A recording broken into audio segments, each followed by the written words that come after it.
Hello guys, আমি পলাশ বিশ্বাস another new blog video নিয়ে আপনাদের মাঝে হাজির হয়েছি। এই মুহূর্তে আছি মানিকগঞ্জ জেলায় এবং আমার পিছনের যে ব্রিজটি দেখতে পাচ্ছেন এটা বেউথা ব্রিজ এবং পাশ দিয়ে যে নদীটি বয়ে গেছে এই নদীটি কালীগঙ্গা নদী। কালীগঙ্গা নদী বাংলাদেশের মানিকগঞ্জ জেলার একটি গুরুত্বপূর্ণ নদী। এটি একটি উপনদী যা প্রধানত ধলেশ্বরী নদী থেকে উৎপন্ন হয়ে মানিকগঞ্জ জেলার মধ্য দিয়ে প্রবাহিত হয়েছে। নদীটি জেলার ভৌগোলিক ও অর্থনৈতিক গুরুত্বপূর্ণ ভূমিকা পালন করে।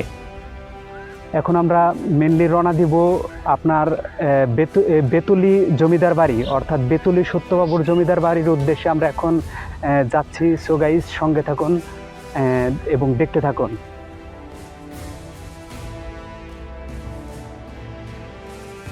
বেউথা ব্রিজের নিচে অটো স্ট্যান্ড থেকে 20 টাকা অটো ভাড়া দিয়ে বেতিলা আসতে হবে, তবে রিক্সা আসলে ভাড়া আরেকটু বেশি লাগতে পারে।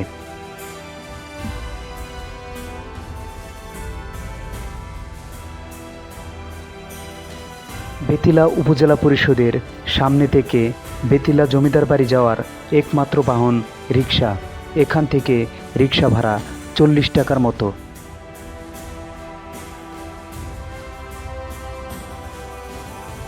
পথে উঁচু উঁচু পেপারের মতো দেখে আমরা কৌতূহলবশত নামলাম এবং এলাকার লোকেদের থেকে জানার চেষ্টা করলাম। পিছনের যে ইগুলো দেখতে পাচ্ছেন এটা বোর্ড মিল, অর্থাৎ এই বোর্ডগুলো দিয়ে আপনার বিভিন্ন ধরনের যে হার্ড বোর্ড তৈরি করা হয় এবং কার্টন তৈরি করা হয়। এই কার্টনগুলো বিভিন্ন ধরনের বাক্স তৈরি করার জন্য যে উপকরণগুলো, এবং পাশে আমার একজন মামা আছে, সে মামা এই সম্বন্ধে আর একটু বিস্তারিত বলবে।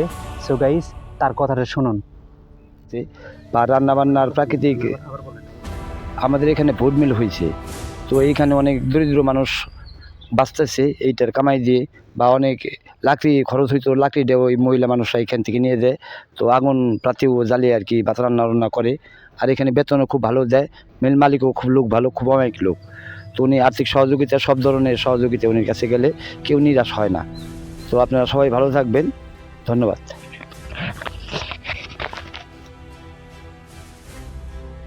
পাশ দিয়ে বয়ে গেছে বেতিলা খাল। একসময় কালীগঙ্গা ও ধলেশ্বরী নদীর মধ্যে সংযোগ স্থাপন করত। এ খাল দিয়ে একসময় বজরা ও মহাজনী নৌকা চলাচল করত, যা বাণিজ্যিক ও যোগাযোগের জন্য গুরুত্বপূর্ণ ভূমিকা পালন করত।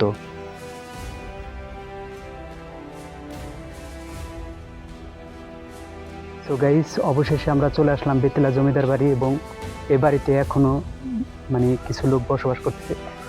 দিদি, আপনারা কি এখানে বসবাস করতেছেন এখনো? ও, এটা আপনার মেয়ের বাড়ি না?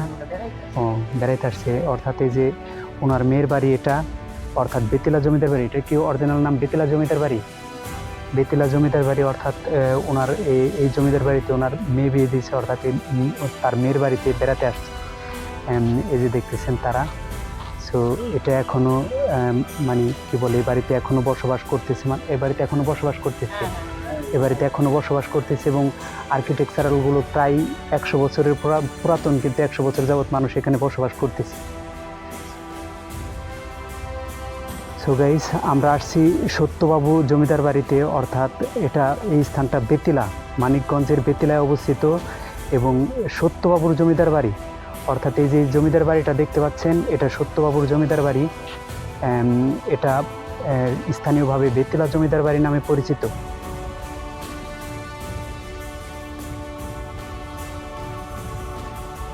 মানিকগঞ্জ জেলার সাটুরিয়া উপজেলার অন্তর্গত বেতিলা জমিদার বাড়ি একটি ঐতিহাসিক ও স্থাপত্যশৈলী সমৃদ্ধ প্রাচীন জমিদার বাড়ি। এটি একটি উল্লেখযোগ্য প্রত্নতাত্ত্বিক নিদর্শন হিসেবে গণ্য করা হয়, যা আজও অতীতের জমিদার শাসনের গৌরবগাথা বহন করে চলেছে। বেতিলা জমিদার বাড়ি প্রতিষ্ঠা করেছিলেন জমিদার হরেন্দ্র কুমার রায়চৌধুরী, যিনি ব্রিটিশ শাসন আমলে জমিদারি শাসনের অধীনে এ অঞ্চলে শাসন করতেন। রায়চৌধুরী পরিবার একসময় মানিকগঞ্জ অঞ্চলের অন্যতম প্রভাবশালী জমিদার পরিবার ছিলেন। এই জমিদার বাড়িটি ছিল তাদের প্রশাসনিক কেন্দ্র। বাড়িটি নির্মাণ হয়েছিল লাল ইট, চুন, সুরকি ও শক্ত কাঠ দিয়ে ব্রিটিশ ও মুঘল স্থাপত্যশৈলীর মিশ্রণে তৈরি এ বাড়িটি প্রতিটি কোণে রয়েছে কারুকাজ ও নান্দনিকতা।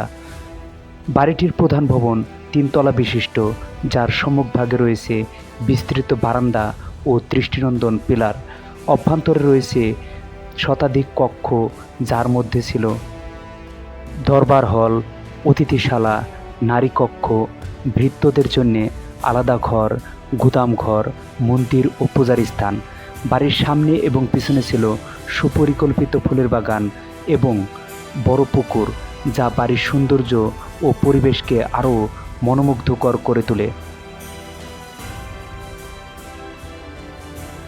তবে এই জমিদাররা দানশীল ছিলেন এবং এলাকার শিক্ষায়ও বিশেষ অবদান রেখেছেন।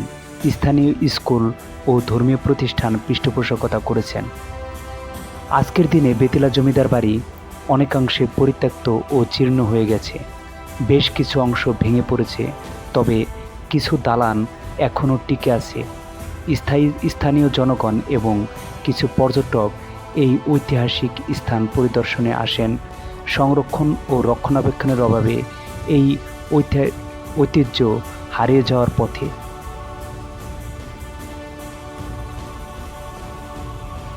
বেতিলা জমিদার বাড়ি নির্মাণ এবং তৎকালীন ইতিহাস ঘটনা প্রবাহ সম্পর্কে নির্ভরযোগ্য কোনো সূত্র সন্ধান পাওয়া যায়নি। স্থানীয় বাসিন্দাদের মতে কলকাতার বণিক জ্যোতিবাবু ছিলেন বেতিলা জমিদার বাড়ির পূর্বপুরুষ। ধারণা করা হয় পাটের ব্যবসায়ের সুবিধার জন্যে তিনি এই জমিদার বাড়ি তৈরি করেন। তবে স্থানীয়দের কাছে এটি সত্যবাবুর জমিদার বাড়ি নামে পরিচিত।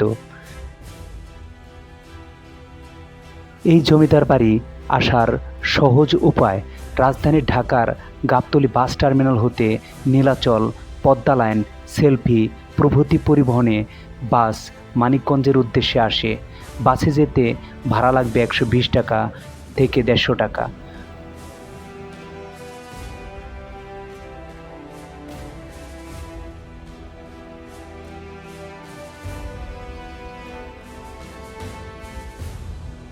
এই বেতিলা জমিদার বাড়ির পাশেই রয়েছে একটি মন্দির।